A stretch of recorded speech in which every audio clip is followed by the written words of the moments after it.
வணக்கம் நண்பர்களே. நான் உங்கள் அன்பு நண்பன் சரவணன்.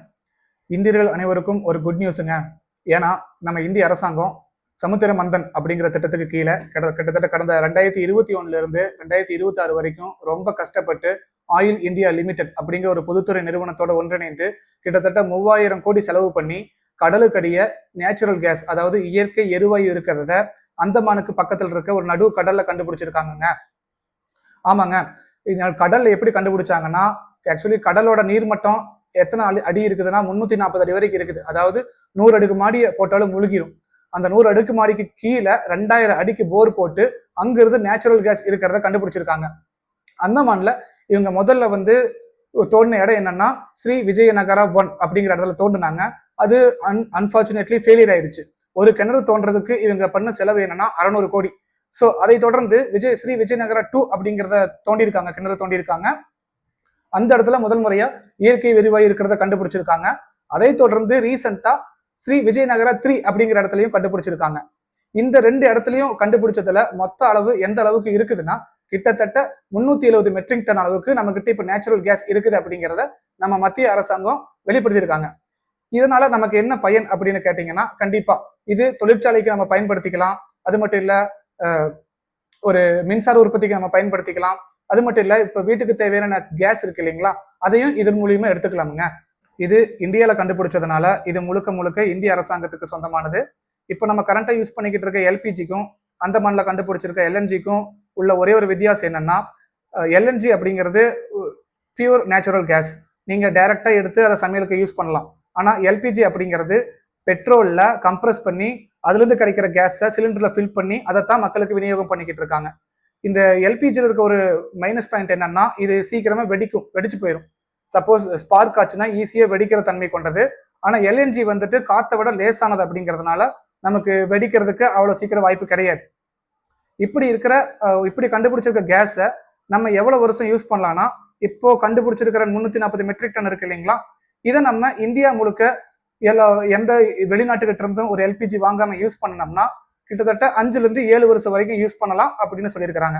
கண்டுபிடிச்ச இந்த கேஸை கடலுக்கு அடியிருந்து அதுக்கு மேல இருக்கிற ஒரு கப்பலுக்கு அந்த கேஸை டிரான்ஸ்ஃபர் பண்ணி அந்த கப்பல்லையே அந்த கேஸை திரவ நிலைக்கு மாத்தி அந்த திரவ நிலைக்கு மாத்தின கேஸை அப்படியே குளிர்வூட்டப்பட்ட நிலையிலேயே இருந்து பக்கத்தில் இருக்க சென்னைக்கோ இல்ல விசாகப்பட்டினத்துக்கோ இல்ல இருக்க துறைமுகத்துக்கோ கொண்டு அங்க இருக்கிற ஒரு கேஸ் தொழிற்சாலைக்கு அனுப்பி அதை மறுபடியும் வாயு நிலைக்கு மாத்தி அதை பைப்லைன் மூலியமா மக்களுக்கு விநியோகம் பண்றதுதான் இந்தியாவோட திட்டங்க. இப்படி இவங்க இந்த திட்டத்தை நிறைவேற்றுறதுக்கு எவ்வளவு மாசம் ஆகும்னு சொல்றாங்கன்னா, கிட்டத்தட்ட 7ல இருந்து 10 வருஷம் ஆகும்னு சொல்றாங்க. அதாவது 2025 இன்னைக்கு 2035 36ல கண்டிப்பா நம்ம நேச்சுரல் கேஸ் யூஸ் பண்றதுக்கு அதிகப்படியான வாய்ப்பு இருக்கு அப்படின்னு இந்திய அரசாங்கம் சொல்றாங்க. சோ இதனால நீங்க ஒண்ணு நினைக்கலாம், ஓகே நீ 10 வருஷம் கழிச்சு கேஸ் விலை கம்மியாயிருமான்னு கேட்டீங்கன்னா, அங்கதாங்க கதையே இருக்குது. இந்திய அரசாங்கம் இதை வெளியெடுத்து விற்பனை செய்யறதுக்கு கிட்டத்தட்ட 2 லட்சம் கோடி டெண்டர் விட்டுருக்காங்க. அந்த 2 லட்சம் கோடியும் வாங்கினது அயல் நாட்டு நிறுவனங்கள்.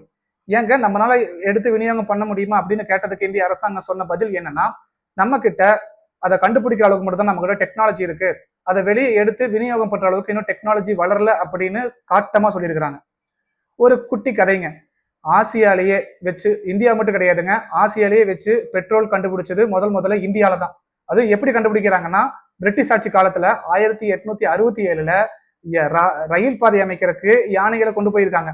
யானைகளோட காலில் ஏதோ கருப்பா ஒட்டி இருக்குதுன்னு பிரிட்டிஷ்காரன் பார்த்திருக்கிறான். அதை தொடர்ந்து அதை கால் பிடிச்சு பிரிட்டிஷ் அரசாங்கம் தேடுன்னு தேடி 1889ல முதலா இந்தியால எண்ணெய் கிணத்தை கண்டுபிடிச்சிருக்காங்க. அது கண்டுபிடிச்ச இடம் இந்தியாவில் இருக்க அஸ்ஸாம் மாநிலத்துல கண்டுபிடிச்சிருக்காங்க. அதுக்கப்புறம் 1991ல முதலா இந்தியால ரீஃபைனரி சென்டரை ஓபன் பண்ணியிருக்காங்க. இன்னைக்கு வரைக்கும் அது ஆக்டிவா தான் இருக்குங்க. அது மட்டும் கிடையாது, கிட்டத்தட்ட இன்னைக்கு வரைக்கும் இமயமலையா இருக்கட்டும், கிருஷ்ணா, கோதாவரி, கடலோர பகுதிகள், இந்த மாதிரி 26 இடத்துல இன்னைக்கு வரைக்கும் பெட்ரோல் எடுத்துட்டு இருக்காங்க இந்திய அரசாங்கம். இந்த இந்திய அரசாங்கம் பெட்ரோல் எடுக்கிறது கிட்டத்தட்ட இன்னைக்கு நம்ம யூஸ் பண்ற அளவுல 5ல இருந்து 10% வரைக்கும் எடுத்துக்கிட்டு இருக்காங்க. இதுல இருந்து என்ன தெரியுது, இந்திய அரசாங்கம் என்ன சொன்னாங்க, நம்ம கிட்ட இன்னைக்கு வரைக்கும் டெக்னாலஜி பத்தலைன்னு. ஆனா நிதர்சனமான உண்மை என்னன்னா, ஆசியாலேயே வச்சு முதலா பெட்ரோல் கண்டுபிடிச்சது இந்தியால தான். சரி, ஓகே, டெக்னாலஜி எங்க அதிகமா இருக்குதுன்னு பாக்குறப்ப சவுதியில் இருக்க அராம்கோ அப்படிங்கிற கம்பெனி கிட்ட தான் இருக்குதுங்க. இந்த சவுதி அராம்கோ அப்படிங்கிற பெட்ரோலிய நிறுவனம் முழுக்க முழுக்க சவுதி அரசாங்கத்துக்கு சொந்தமானது. அது மட்டும் இல்லாம சவுதி அரசாங்கம் முழுக்க முழுக்க அவங்களோட ஆயில் ரீஃபைனரியை அவங்களே பாக்குறதுனால அடுத்தபடியா டூரிசத்துக்கும் அவங்க முக்கியத்துவம் கொடுக்குறாங்க. டூரிசம் மட்டும் கிடையாதுங்க, கடல்ல கிட்டத்தட்ட 300-400 காற்றாலைகளை வச்சு அதன் மூலியமா மின்சாரம் எடுத்து அதையும் மக்களுக்கு விநியோகம் பண்றாங்க. இது அவங்க பண்றதுக்கான முக்கிய காரணம் என்னன்னா, எண்ணெயில இருந்து நம்ம பெட்ரோல் இருந்து நம்ம கரண்ட் எடுத்தோம்னா அதிக செலவாகும். ஸோ அதை நம்ம வித்தோம்னா அது மூலியமா லாபம் கிடைக்கும். ஸோ கரண்ட் தானே, காற்றாலைய நடுக்கடல்ல காற்றாலையை ஒரு 300 போட்டு அதன் மூலியமா நம்ம கரண்ட் எடுத்து அதை விநியோகம் பண்ணோம்னா நமக்கு இன்னும் கொஞ்சம் லாபம் அதிகமா இருக்குன்னு எக்ஸ்ட்ரா கரிக்குலர் ஆக்டிவிட்டிஸ் எல்லாம் இன்னும் பயங்கரமா பண்ணிக்கிட்டு இருக்காங்க. ஆனா இந்தியாவோட நிறுவனமான OIL அப்படிங்கிற நிறுவனம் இருக்கு இல்லைங்களா, அதுல இருந்து போற ஷேர் 51% மட்டும்தான் இந்திய அரசாங்கத்துக்கு போகுதுங்க. மிச்சம் இருக்கிற 49% மக்கள் கிட்ட தான் இருக்குது. அந்த மக்கள் யாருன்னா 39% வந்து பிரைவேட், மிகப்பெரிய பிரைவேட் நிறுவனங்கள். எக்ஸாம்பிளுக்கு 10% LIC கார்பரேஷன் கிட்ட தான் இருக்குதுங்க. மிச்சம் 29% மிகப்பெரிய பிரைவேட் கம்பெனி கிட்ட இருக்குது. கடைசியா இருக்கிற 10% தான் இந்த ஸ்டாக் மார்க்கெட்ல புரோக்கரேஜுக்கு, இந்த ஸ்டாக் மார்க்கெட் ட்ரேட் பண்றதுக்காக ஓடிக்கிட்டு இருக்குதுங்க. இது எப்படி இருக்குதுன்னா, நம்ம ஜோப்ல இருந்து காசு எடுத்து நமக்கே கடன் கொடுத்த மாதிரி இருக்குதுங்க. ஸோ என்னதாண்டா சொல்லுறேன்னு கேட்டீங்கன்னா, நமக்கு வந்து பெட்ரோல் விலை கம்மி ஆகாதுங்க.